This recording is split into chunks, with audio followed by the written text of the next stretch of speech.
Welcome to my YouTube channel. વિદ્યાર્થી મિત્રો, આજે આપણે ધોરણ 9 ચેપ્ટર નંબર 7 એમાં સ્વાધ્યાય 7.3નો બીજો દાખલો જોઈશું. શું કીધું છે? જેમાં AB બરાબર AC હોય તેવા ત્રિકોણ ABCનો વેધ. આ ABC ત્રિકોણ છે, એમાં AB અને AC કેવા છે? સરખી છે બાજુ. એનો વેધ, આ વેધ છે એટલે વેધ AD છે. તો સાબિત કરો, જ્યારે બી વેધ હોય ત્યારે બંને ખૂણા કેટલા હોય? 90 અંશના હોય. તો સાબિત કરવાનું છે કે AD એ BC ને દુભાગે છે. દુભાગે એટલે બે સરખા ભાગમાં વિભાજિત કરે છે. તો અહીંયા જોઈએ આપણે પક્ષમાં શું આપેલું છે? AB બરાબર AC કીધું જ છે ને આપણે. તો હવે સાધ્ય પેલું છે AD એ BC ને દુભાગે છે. સાબિતી પહેલી. ચલો, તો હવે કયા ત્રિકોણ લઈએ આમાં? ABD. તો ત્રિકોણ ABD, આ વાળો ત્રિકોણ અને આ વાળો ત્રિકોણ. ACD અને ત્રિકોણ ACD માં આપણે ખબર છે AB બરાબર AC છે પક્ષ મુજબ.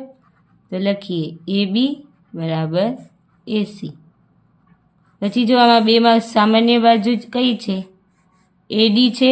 તો લખીએ AD બરાબર AD, સામાન્ય બાજુ.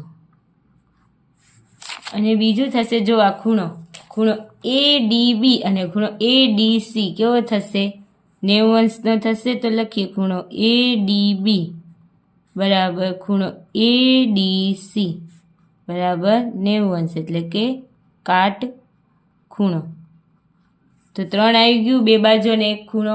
આપણે ત્રિકોણ એકરૂપ સાબિત કરવા 3 જોઈએ, તો 3 મળી ગયા. તો લખીએ તેથી ત્રિકોણ કયો? ABD એકરૂપ ત્રિકોણ ACD કેના ઉપરથી? જો આ કાટખૂણો, આ કર્ણ અને આ બાજુ, તો કાકબા ઉપરથી. જો આ કાટખૂણો છે, આ કર્ણ છે અને આ એક બાજુ છે, તો કાકબા ઉપરથી આ ત્રિકોણ છે કેવો છે? એકરૂપ છે. હવે એકરૂપ હોય તો આ DB અને DC કેવા થાય? સમાન થાય.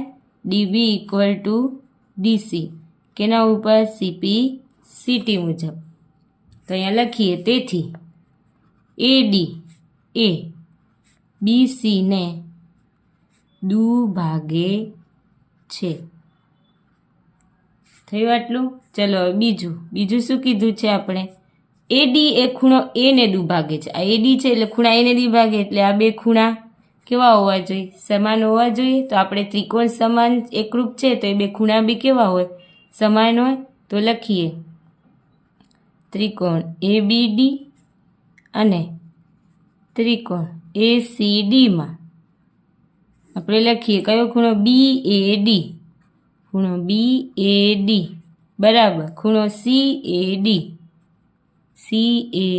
કેમ? CP CT મુજબ. હવે આ બે ખૂણા સમાન હોય તો એમને શું લખાય? AD એ ખૂણા A ને શું કરે છે? દુભાગે છે. તેથી લખવાનું AD એ ખૂણા A ને દુભાગે છે. આ તમારો થઈ ગયો બીજો પ્રશ્ન.